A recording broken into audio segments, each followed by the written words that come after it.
All right, what's going on, you guys? Welcome back to the Home Field Podcast. So, in today's episode, we're basically just going to limit it to about two topics today. So, the first topic that we'll go over the NFL playoff race at this point. So, what we'll do for it is we'll assess each conference.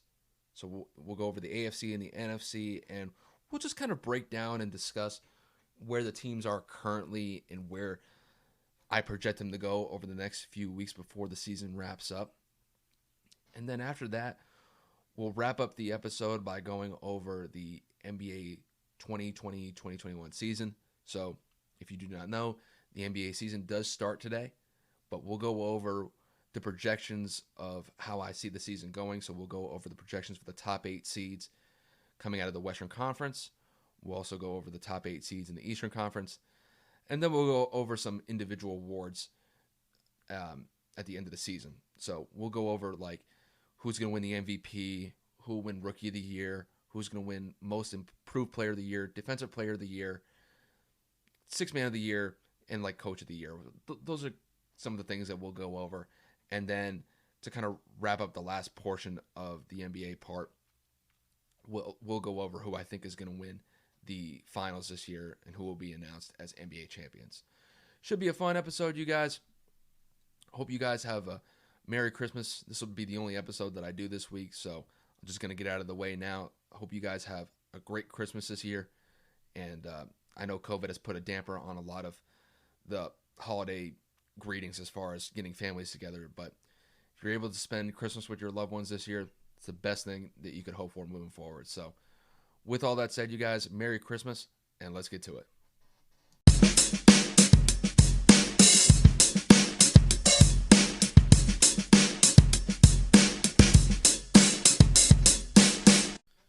All right, so let's dive into the NFL from this past week. So instead of doing a recap of all of the games from week 15 this past week, what I'm going to do a little bit different for this portion of the episode is I'm going to go over the current playoff standings in each conference. So we'll go through 1 through 7 in the AFC, we'll go through 1 through 7 in the NFC, and then we'll kind of project to kind of see where we go from here for the last 2 weeks of the season and to kind of see where teams either whether they stay in the same spot or not, or if there's going to be some shifting that takes place over the next 2 weeks, just depending on what I think the results are going to be.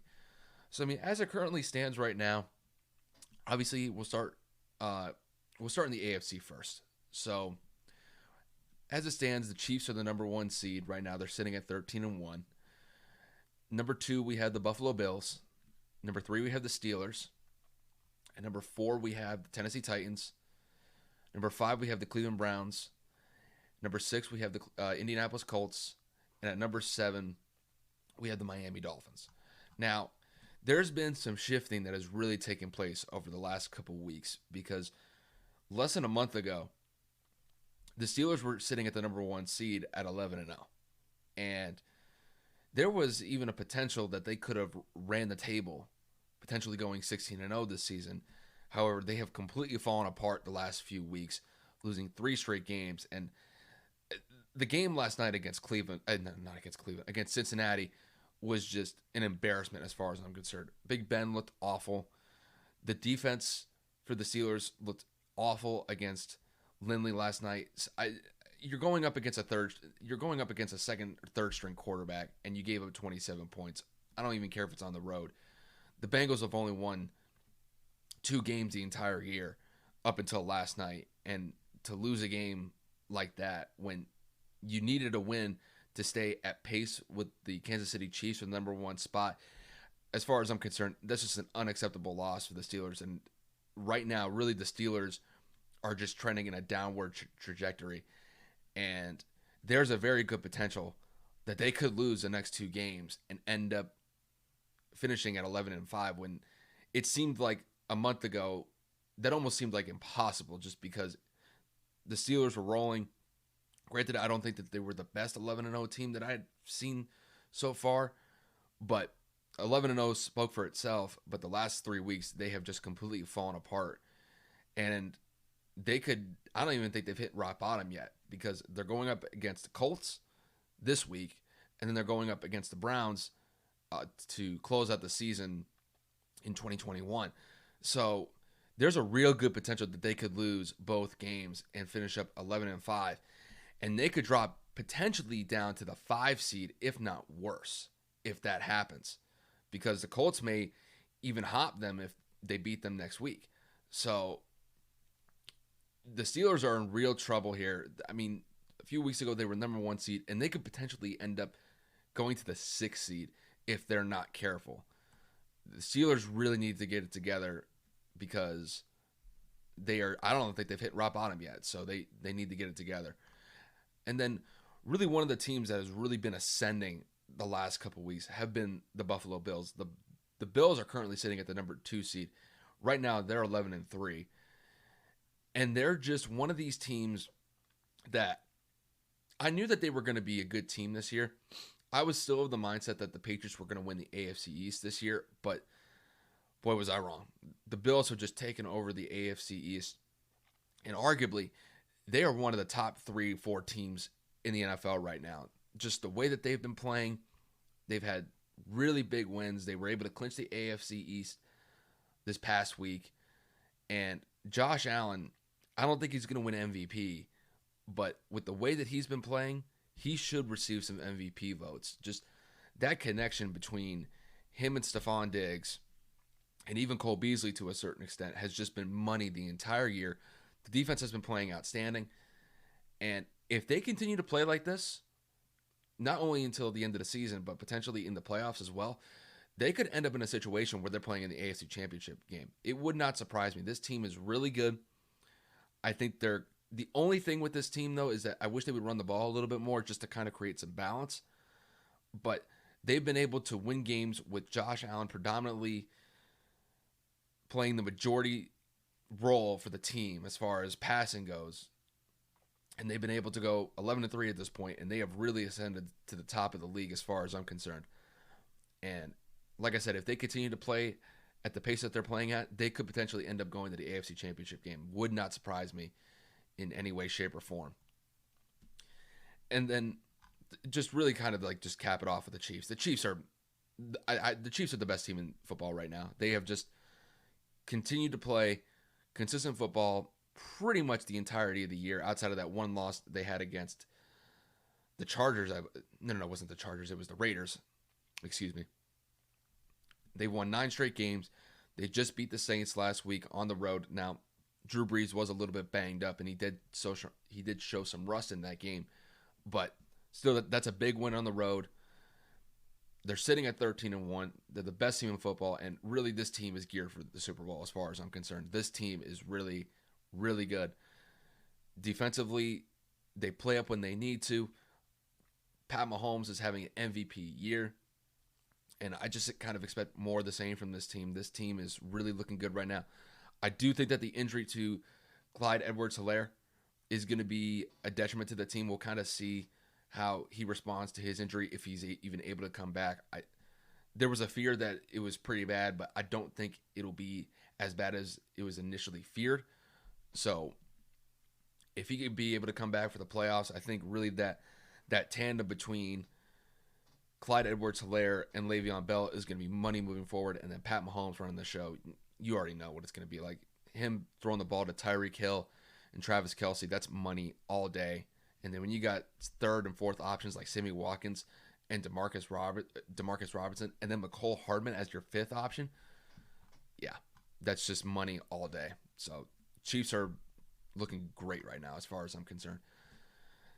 And then we got the Titans, the Browns, the Colts, and the Dolphins. So those are the 4 teams that are really kind of trying to get to a higher seed as best as they can at this point. Right now, the Titans, the Browns, and the Colts are all sitting at 10-4. The Dolphins are sitting at 9-5. So right now, to me, the most interesting part is the Browns, because the Browns still have a real opportunity to actually win the AFC North at this point, which seemed like a month ago kind of like impossible at this point just because of how the Steelers were rolling. But if the Browns are able to win next week and then they play against the Steelers the last week of the year, they could potentially be playing for the AFC North crown. It wouldn't surprise me if they end up getting it, just because the Browns have been playing extremely well the last couple weeks. Baker has really stepped up his game. And as long as Baker keeps playing the way that he's playing and the defense still is able to get some pressure and to force some turnovers, this team could potentially get to the top of the AFC North. Would not surprise me in any way, shape, or form. But like I said, they have to win these next two games, and they got to get some help from the Steelers as well. They got to really root for the Colts next week to beat the Steelers if they want to have any shot to get to the top of the AFC North. We'll talk about the Colts next. So the Colts are sitting at 10-4. Currently, they're sitting in second place in the AFC South. Tennessee does own the tiebreaker. So the Colts have been playing pretty well the last couple weeks. They have had some difficulty against the Texans for some reason. They did get that win against them last week, but once again, it came down to really the last drive of the game. Houston had a chance to really either win the game or tie the game. I forget how much they were up by at the end of the game. But once again, they fumbled the ball inside the 5-yard line, and Indianapolis was able to recover and win the game. But the Colts right now have a really difficult task, because I don't think that they're going to be able to get this AFC South crown. I just don't see it happening.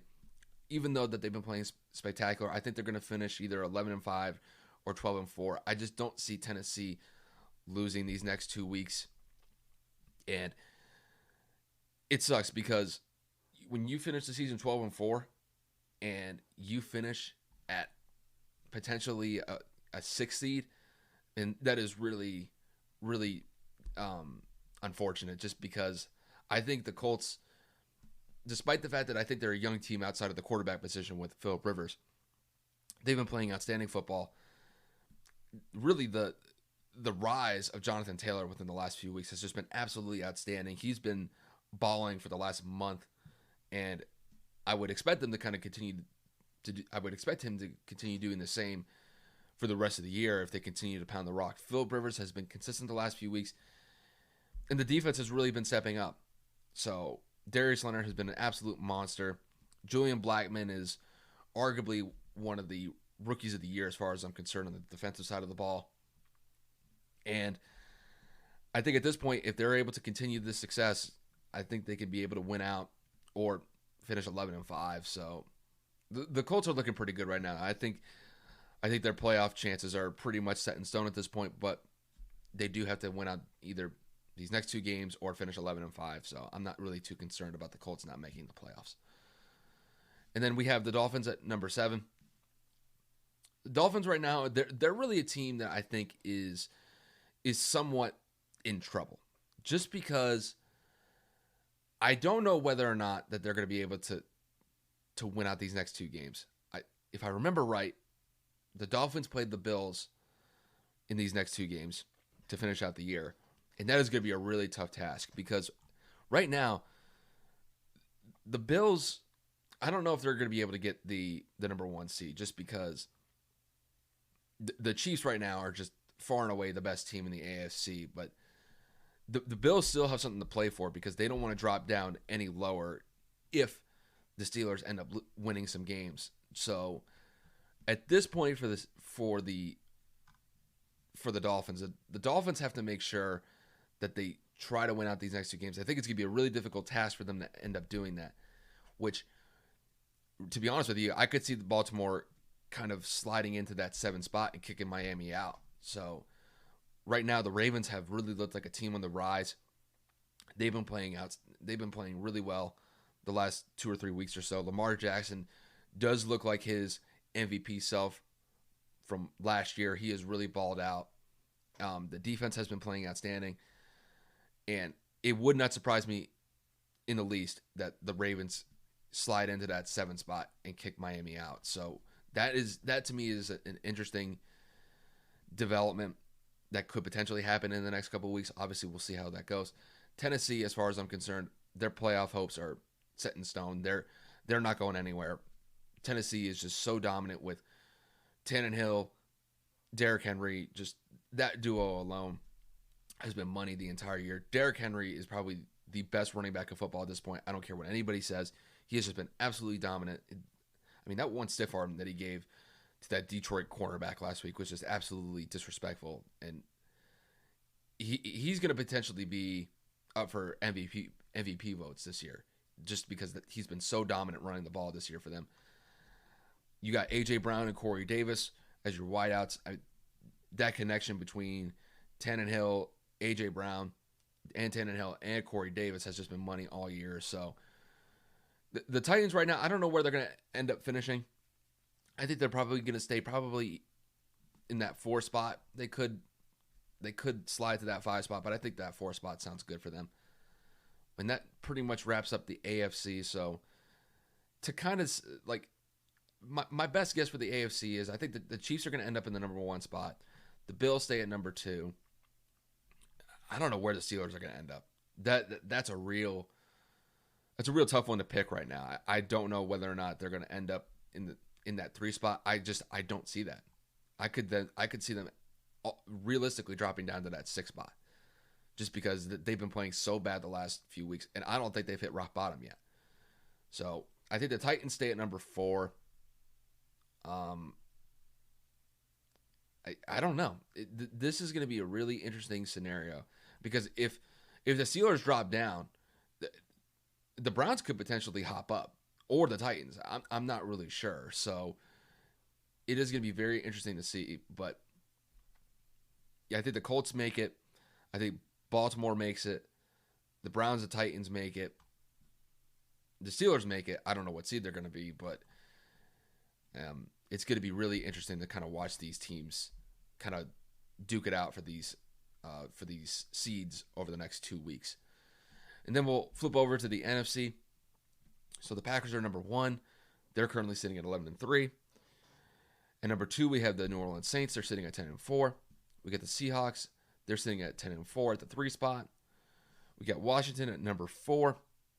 Currently, they're 6-8. The only reason why they're number 4 is because they're the number 1 team in the NFC East, and divisional ranks get a higher seed than just a better record.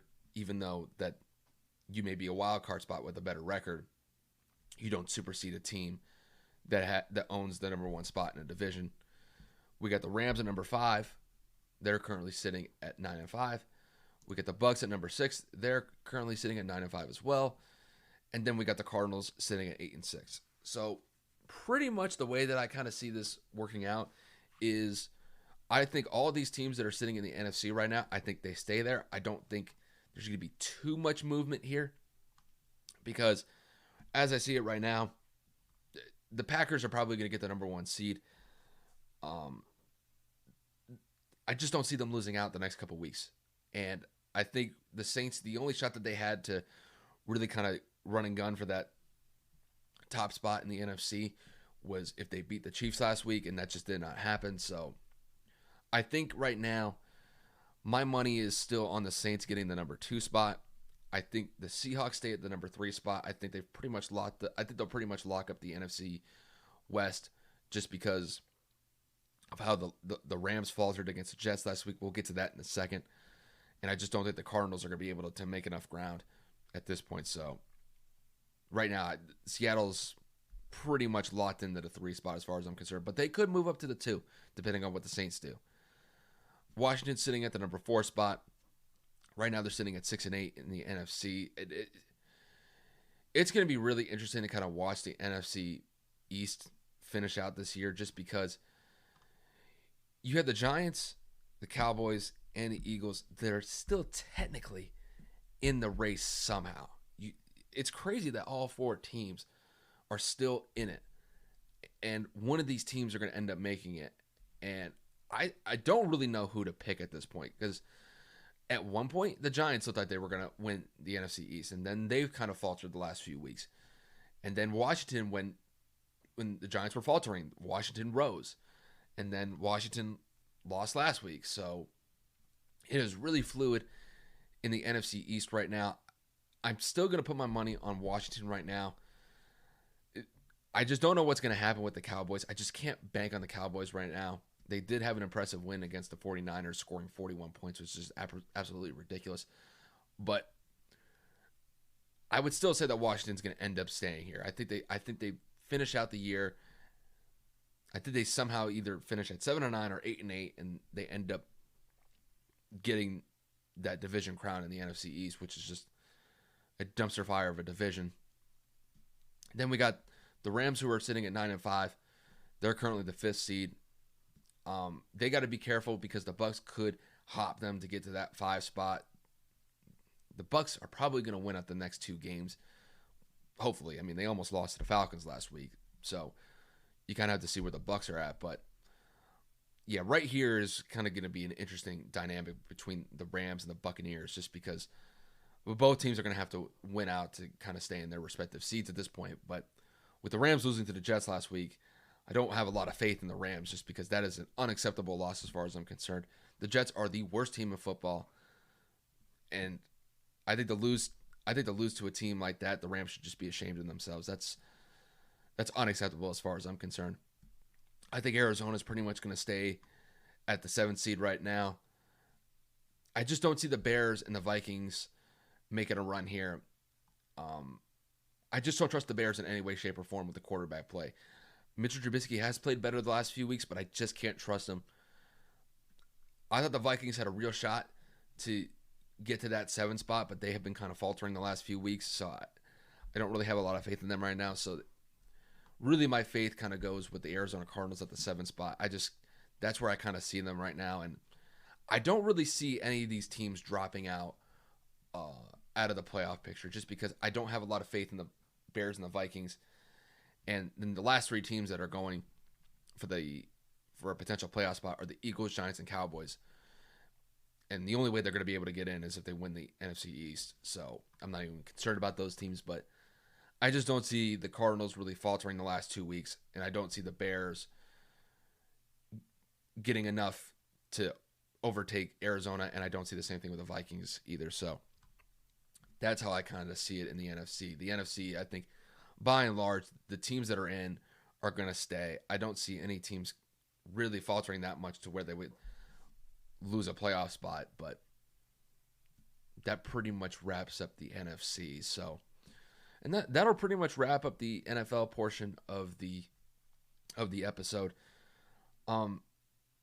It's going to be very interesting to see how these teams kind of compete and really kind of fight over these seeds over the next few weeks, but there's definitely some potential for some major movement in the next few weeks. I'm not going to rule that out either, especially in the AFC, just because of how the Steelers have been playing the last few weeks. That's really the one team that could really take a hit as far as their seeding goes if they're not too careful these next 2 weeks. So then we'll move on to the NBA. So the NBA is starting their season today. So we got 2 games. I believe the Nets are playing, and then I got the Lakers and the Clippers playing. I forget who the Nets are playing, though. I think it's the 76ers, but don't quote me on that. So I think the Nets are playing. I just don't know who they're playing. But we got 2 games to start the year. So with that said, I'm not going to really go into just picking the games for every single day or every single week. That's just not going to happen. With the NFL, that's a little bit easier, just because all the games are played on one day, or they're kind of spread out on Thursday, Saturday, Sunday now, just because now they're playing on all different days. But the NBA, it's not like that. So I'm not going to be picking games every single day for the NBA. But what I'm going to do here is I'm going to project the 2021 season just based off of which conferences, like who's going to finish in the top 8 seeds for the Western Conference. We'll also do the same for the Eastern Conference. And then we'll also go down who I think is going to win the MVP, who I think is going to win the Rookie of the Year, Most Improved Player of the Year, Defensive Player of the Year. I'm going to do kind of like an unofficial Comeback Player of the Year. I know the NBA doesn't do an official Comeback Player of the Year award, but I'll do one. Then we'll go over the Sixth Man of the Year award, and then we'll finish it off with the Coach of the Year, and then we'll announce who I think will be the NBA champion, who will win the NBA championship at the end of the year. So we'll start with the projections for the Western Conference. So we'll start from 8 and then we'll work our way down. So I think the number 8 seed will be the Phoenix Suns. I think Golden State is going to be the number 7 seed this year. I think Houston finishes at number 6. I think the Utah Jazz finish at number 5. I think Dallas finishes at number 4. I got Denver finishing at number 3. I got the Clippers finishing at number 2. And then I had the Lakers finishing at number 1. So I'm going to be very transparent here with how I ranked all these teams. It was extremely difficult to really just limit it to 8 because I really think that there's 10 or 11 teams that could potentially make the playoffs this year in this conference just because the Western Conference is that stacked this year. So this is just kind of my projection. So I think Phoenix, I think they slide into that 8 spot. I think that addition of Chris Paul is going to be huge for them. If you look what he did for Oklahoma City last year, Oklahoma City, I thought had an outside shot to make the playoffs last year. And then they ended up finishing as a number 5 seed last year, which is just absolutely outstanding as far as I'm concerned. I think something similar happens with the Suns this year. I think that trio between DeAndre Ayton, Chris Paul, and Devin Booker is going to be outstanding this year. I think they're going to finish at that 8 spot. They could potentially finish higher, just depending on how the season goes. But right now, I have them sitting at the 8 spot. I think that this is a playoff team. And like I said, I think that addition of Chris Paul is going to be extremely helpful to improve their chances to get to the playoffs and potentially even improve their seeding in the Western Conference. But right now, I have them sitting at number 8. But it would not surprise me in the least if this team even goes higher as far as seeding goes. But at number 7, we got Golden State. So obviously Golden State has, at this point, they're a playoff team as far as I'm concerned. I think they're going to finish, like I said, at the number 7 spot. And it's going to largely depend on Steph. If Steph has an MVP caliber season, I think this team could potentially go higher. But I don't know if he's going to be able to do that all on his back. I do think that the addition of Kelly Oubre is going to help buffer the loss of Klay Thompson this year. If Klay Thompson were on this team, I think Golden State could potentially finish as like a top 4 seed in the Western Conference this year. But that loss of Klay Thompson is extremely hurtful to their playoffs seeding. Like I said, I still think they're going to make the playoffs. And it would absolutely shock me if Golden State didn't make the playoffs this year. But I think with the pieces that they have, I think drafting James Wiseman is going to be extremely helpful for them. I think this team is going to make the playoffs. I have them at number 7. Now, at number 6, this is a really controversial pick just because I don't know whether or not that this team is either going to be in the playoffs with the way that the next couple weeks are going to go. I have Houston at number 6. So Houston is a team that if James Harden stays on the team, I think they make the playoffs. If he doesn't, I don't think they make the playoffs. Just because I think James Harden by himself, whatever team that he's on, I think they make the playoffs. And I think with the way that this roster is assembled right now, I think Houston makes the playoffs.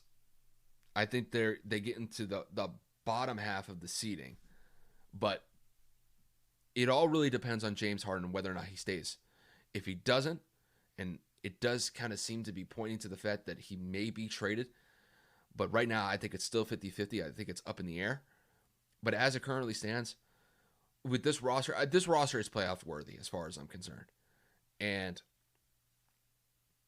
even if James Harden ends up leaving, there's an outside shot that Houston could make the playoffs with the roster that they have with John Wall, Eric Gordon, and DeMarcus Cousins, and then kind of some role players after that. But their playoff chances kind of get slimmer if they don't have James Harden. That's just kind of how I see it. I don't really see this team really vying for a championship anyway, but they could potentially end up as high as the 6th seed. I don't see them going any higher, but this team is largely going to depend on if James Harden stays or not. as it stands right now, that is not really set in stone. I think best case scenario 6 seed, worst case scenario they're out of the playoffs. That's just how I see it. I got Utah at number 5. I think Utah is just I think that's a perfect spot for them. I like Utah where they're at. They just re-signed Donovan Mitchell, and they got Rudy Gobert locked up. So they have those two cornerstone pieces. And I think with them, I don't really see this team having a shot to win the championship this year, but they're definitely a lock for the playoffs this year as far as I'm concerned. They have too much talent on this team. I don't know whether or not this team is going to take a jump higher or not. It's largely going to depend on if Donovan Mitchell can continue to grow as an NBA star. I don't know if I would consider him a superstar yet, but he is definitely worthy of stardom as far as I'm concerned. It's largely going to depend on whether or not he really takes a leap this year. I don't know if he's going to be able to, but as it stands right now, I like Utah being the number 5 seed. At number 4, I got the Dallas Mavericks. I think Dallas is one of these teams, if they stay healthy, and that's a big if, because Kristaps Porzingis' health has always been an issue. I think this team could potentially end up as high as a number 2 seed, just because I think Luka is going to have a monster year this year.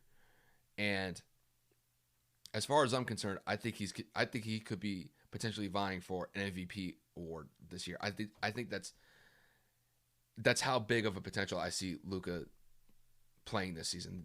He could potentially be that big for the Mavericks moving forward this year. I just think that this year is largely going to depend on Kristaps. If Kristaps stays healthy, which has always been an issue with him, his availability has always been questioned. It's always been checkered. But the reason why I have them at number 4 and not number 3 is because of Kristaps. I think this team is going to take another big leap this year. Last year they were the number 7 seed, and they were able to put some legitimate fear into the Clippers last year in the first round of the playoffs. They weren't able to get it done. But I think this team overall takes another leap forward, and I think Luka just absolutely.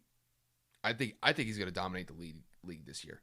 To what extent, I don't know, but he's got a real potential to win the MVP this year. So, like I said, I got Dallas sitting at number 4. And number 3, I got the Denver Nuggets. I think Denver's in a good spot right here. The reason why is I like Jamal Murray and that Jokic and the Nikola Jokic duo. That duo in the playoffs last year was extremely, extremely potent as far as I'm concerned. And I mean, they were able to knock out the Clippers last year, which is, I don't know if you give more credit to the Nuggets or if you give a lot of criticism to the Clippers for that happening. As far as I'm concerned, the Clippers should have made it to the Western Conference Finals, but that's neither here nor there. But I do think that the loss of Jeremy Grant is going to hurt them to a certain extent. So that is going to give, if I remember the guy's name, I think Michael Porter Jr., I think you could potentially see a big jump from him this year. He could actually be, he could be someone in the running for most improved player of the year as far as I'm concerned. So there's going to be a lot of attention focused on him, but I think with the Nuggets, if they continue to run that potent high pick and roll with Jokic and Murray, it is going to be just a deadly duo as far as I'm concerned. I think Denver has an outside shot to win the NBA title this year. Do I think that it happens? No, but I think that they have an outside shot. They would have to really step it up this year to make that happen, but I think Denver definitely finishes in the top 4 seeds this year in the Western Conference, but I have them sitting at number 3. I think the Clippers are sitting at number 2. The Clippers are just going to have to completely forget about last year. Last year was an abject failure as far as I'm concerned from them. Kawhi Leonard and Paul George need to get it together. I think the Clippers are a team that have championship aspirations. I don't know whether or not they can live up to them. Just because the Western Conference is really stacked this year, and the Clippers are a top two, top three team in the Western Conference as far as I'm concerned. They have the talent there. It's whether or not they execute or not. And it was just a real disappointment last year that they couldn't even make it to the Western Conference Finals when they were up 3-1 against Denver. So I think this year, redemption is going to be their main thing to focus on this year. I think they end up making the number 2 spot. Their goal should be at least making the finals this year. They need and even kind of a lesser goal as far as I'm concerned is just making the Western Conference Finals. They need to make the Western Conference Finals this year as far as I'm concerned. Because if they don't, Kawhi is leaving. There's no doubt that Kawhi would leave the Clippers at that point if this team couldn't even make the Western Conference Finals. And he may already be leaning to leaving for free agency next year. So as far as I'm concerned, the Clippers really need to get it together this year.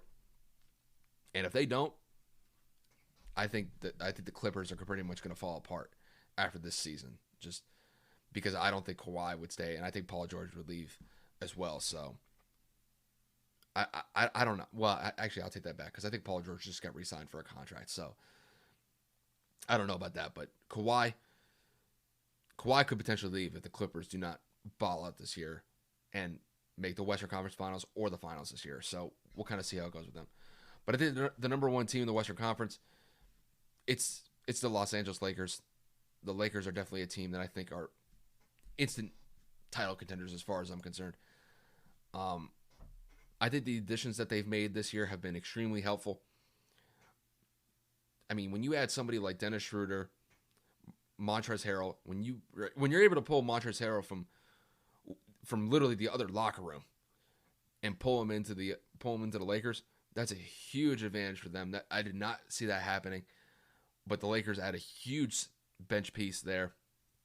I just think the Lakers are stacked from top to bottom this year, 1-5, and then really like 6-10. Like they have all the pieces there as far as I'm concerned, and you got LeBron and AD running the show. Good luck trying to stop that. So that's just kind of how I see it going in the Western Conference, and then we'll flip it over to the Eastern Conference here. So at number 8, I got the Atlanta Hawks. At number 7, I have the Philadelphia 76ers. At number 6, I have the Indiana Pacers. At number 5, I got the Toronto Raptors. At number 4, I have the Boston Celtics. At number 3, I have the Miami Heat. At number 2, I have the Brooklyn Nets. And then at number 1, I have the Milwaukee Bucks.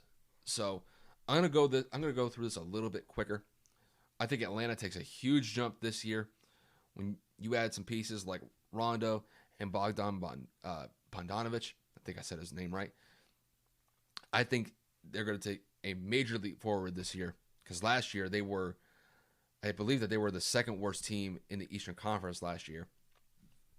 But I think when you add some pieces like that and you add some veteran leadership, not only that, I believe they have Clint Capella as well. I think they take a major step forward this year. I think they slide into that last spot in the Eastern Conference at the 8th seed. At number 7, I got the 76ers, like I said. This team, I think, is kind of on decline at this point. Last year, they were the 6th seed. I think they dropped down to the 7th seed this year. I just don't see this team really doing anything special this year. And they did add some pieces like Dwight Howard and Danny Green, but they're role players at best. We'll see what happens with the 76ers because I know that they're technically still in the running to try to acquire James Harden in a trade, so they could potentially move up as far as I'm concerned. But I think even adding James Harden, I don't think it solves the issues with this team. I just don't think that this team is a championship contending team. But I do think they made the playoffs, and I think they finished at the number 7 spot. The Indiana Pacers, I got them at number 6. Obviously, I think this team, I don't think they really have any title aspirations as far as them making the NBA Finals. I don't think that this team has the talent to do it. But I think this team is definitely viable for a shot at the playoffs this year. It'll be nice to see Victor Oladipo get through the whole season this year. He has been dealing with, I think he dealt with a major quad injury a few seasons back. So it was nice to kind of see him return last year. And yeah, I just don't see anything big coming from Indiana this year. It's just I think they made the playoffs, but I just don't think they really go anywhere from there. So, I mean, I would be really surprised if they make it out of the first round of the playoffs this year. So that's just how I kind of see Indiana this year. But at number 5, I got Toronto. Well, this year it's not really the Toronto Raptors, it's really the Tampa Bay Raptors at this point, just because the Raptors are going to be playing in Tampa for the entire year this year, just because the Canadian government didn't allow them to travel back and forth between Canada and the United States due to COVID-19. So the Raptors will be playing in Tampa this year. And I think this team, it was tough to kind of actually see the Raptors this year, because I could see them being as high as a 3 seed, or I could see them being as low as a 5 seed.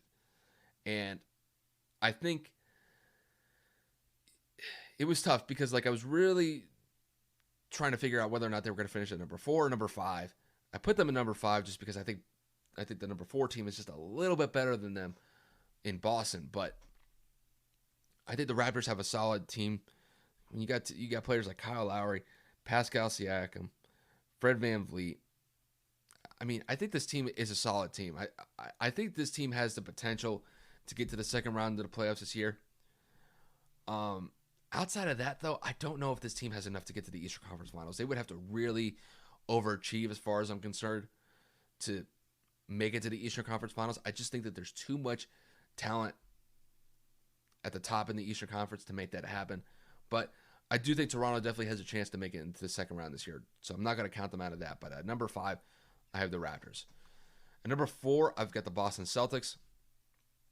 Now, Boston, I think, is kind of in the similar situation as Toronto. I think Boston definitely has a chance to make it into the second round of the playoffs. But outside of that, I just don't see this team getting to the Eastern Conference Finals. I just think, like I said with the Raptors, I just think that there's too much talent at the top of the Eastern Conference for them to make that happen.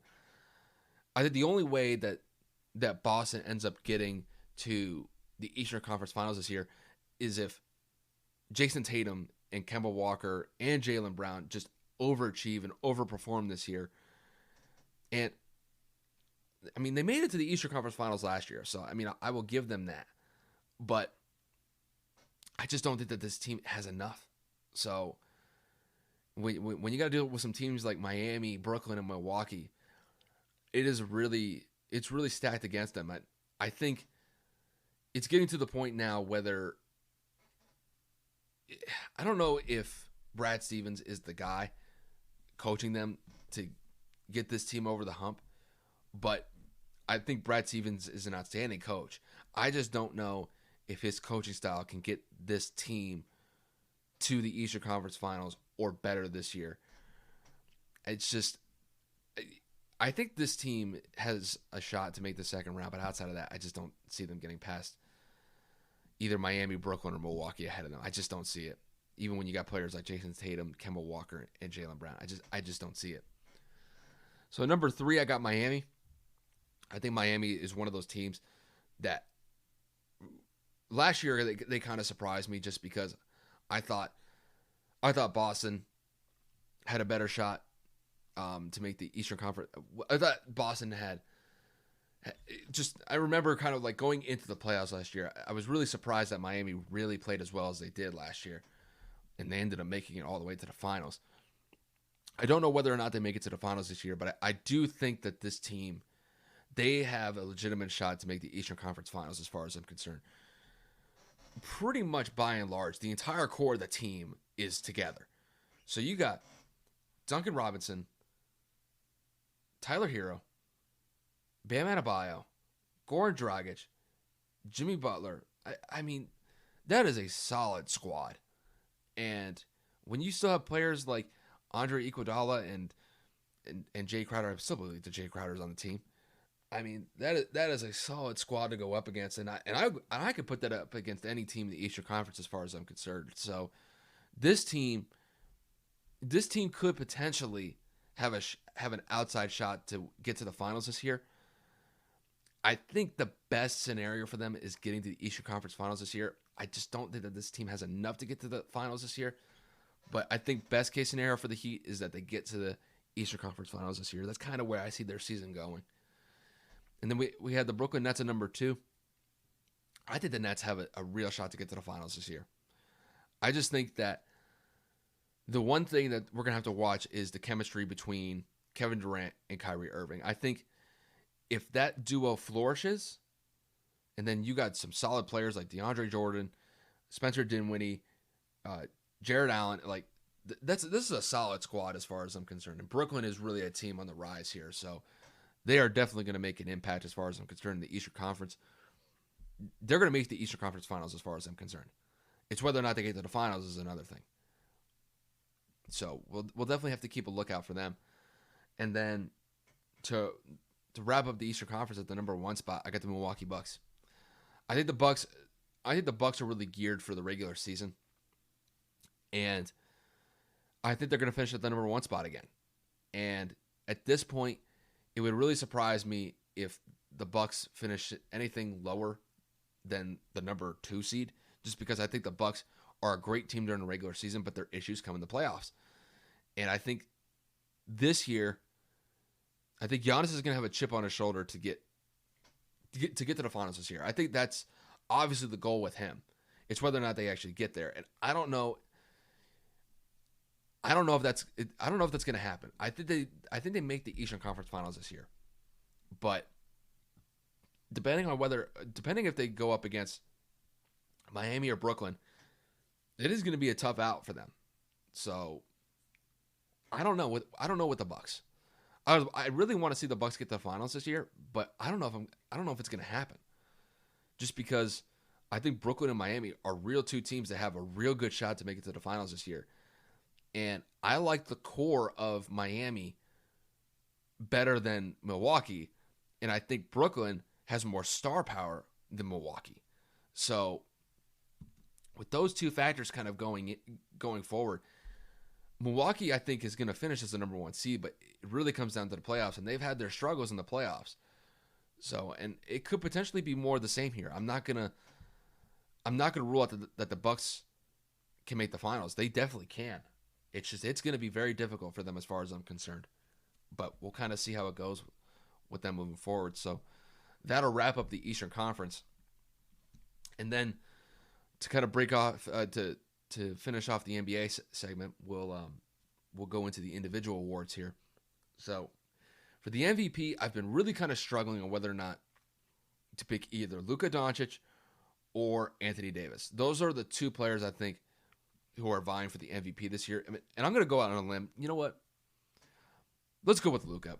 I think Luka is going to just have a monster year this year. I think he's going to be the sole reason that the Mavericks end up getting to either the number 4 or the number 3 spot in the Western Conference. I know that I had them at number 4, but he could potentially get them to number 3 or even 2, depending on how well he plays.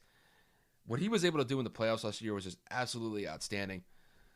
I think it's just going to be more of the same. The only thing with him, he's just got to limit his turnovers a little bit more. He does get a little turnover happy. But I think Luka goes into this 3rd year, absolutely balls out for the Mavericks this year. And I think he edges out Anthony Davis to get the MVP this year. Rookie of the Year, this is kind of an interesting topic just because there are some really solid rookies coming into this year. But I'm going to give it to LaMelo. I think LaMelo, what he's going to be able to do, not only shooting, but I think his passing is going to be outstanding this year. I think he's going to average somewhere in between 7 and 9 assists a game. His passing is absolutely outstanding. I think if he could average like 15, like 8 and 7, or like 15, 8 and 5, somewhere around there, I think he's got a real good shot to win the Rookie of the Year. So I'm going to pick him as my Rookie of the Year candidate. Now, most improved player is really difficult because you have to look across the entire NBA. But there's one player I think that's going to take a big jump this year. He just got a contract extension with the Magic a few days ago. I'm going to go with Markelle Fultz. It seemed like a couple years ago that Markelle Fultz was a bust, and I think a lot of people have already proclaimed him as a bust. But he has been playing a lot better with the Magic. Obviously, he's gotten over those injuries that essentially plagued him his entire stint in Philly. So he, I think, is going to take a big jump this year. I think as long as he stays healthy, he could potentially be the best player for Orlando moving forward. It's just the biggest thing with him is making sure that he stays healthy. And I think if he's able to put up like, I don't know, like 18, 7-5, somewhere around there, he could definitely win the most improved player of the year. But that's who I have moving forward. It's either that or like Michael Porter Jr. out in Denver. That's somebody that I could think of too off the top of my head. But I'm gonna go with Markelle Fultz. Now, defensive player of the year. This is a tough one because I really think it's a 3-man race, and that's pretty much it. But I'm going to go with Anthony Davis. So the other two players that I think have a real good shot at winning it are Giannis and Rudy Gobert. I think those three guys are always kind of like, it's always kind of like a 3-man race between those two. That's what it's kind of been the last 2 or 3 years. I think Anthony Davis edges out both of them. I just think that Anthony Davis is going to have a monster year this year. I think as LeBron gets older, I think Anthony Davis is going to have more responsibility on his shoulders moving forward. So it wouldn't surprise me. Like I said, Anthony Davis could potentially win the MVP this year, but I think he edges out Rudy Gobert and Giannis to get the defensive player of the year. He's going to average a bunch of rebounds. He's going to get probably a 2 block per game average. I think Anthony Davis on the defensive side of the board is just going to be a monster this year. So that's who I got for my defensive player of the year. And then comeback player of the year. Now, I know the NBA doesn't have an official comeback player of the year, but as far as I'm concerned, I'm doing an unofficial one. The comeback player of the year is probably going to be Kevin Durant. So obviously he's coming back from that horrible Achilles tear that he suffered against the Raptors in the finals a few years back. I think he's going to have a monster year as far as I'm concerned. I think there's going to be some rust at first. I think there's going to be some rhythm issues at first, but I think within probably a few weeks of getting back into it, he'll be fine. I think he's going to have the potential to get into the MVP race as far as I'm concerned this year. So Kevin Durant's going to be an absolute monster this year as far as I'm concerned, but I think he's going to have some rust. He's going to have some rust issues the first couple weeks, but I think after that, it'll just be like the KD that we've always seen out in the court. So, yeah, comeback player of the year, as far as I'm concerned, is going to be KD.